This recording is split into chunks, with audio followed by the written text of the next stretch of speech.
আলাইকুম ভাইজান, ভালো আছেন? ওয়ালাইকুম আসসালাম। আলহামদুলিল্লাহ, আছি ভালোই। ভাইজান, ইদানিং গ্যাস নিতে গিয়ে অনেকের অনেক ভোগান্তি হচ্ছে। তো আপনার কি এরকম সমস্যা হয়? হ্যাঁ, আমার সমস্যা হয়। কি ধরনের সমস্যা হয়?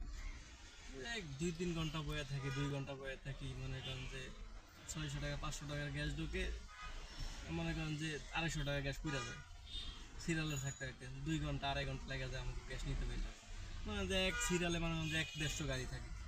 ১-১৫০ গাড়ি, এই ১৫০-১০০ গাড়ি, এই বড় সিরিয়াল লেগে যায়। অনেক সময় জ্যাম লেগে গেলে সাজা নেয়, মামলা দিয়ে দেয়।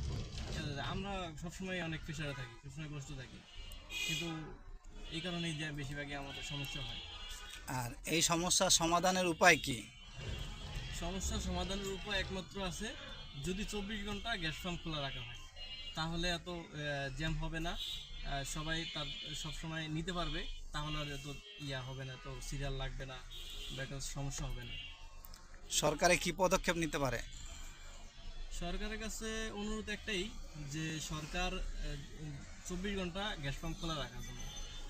২৪ ঘন্টা যদি গ্যাস গ্যাস পাম্প খোলা রাখে, তাহলে আর আমাদের এত কষ্ট হবে না, এত হবে না।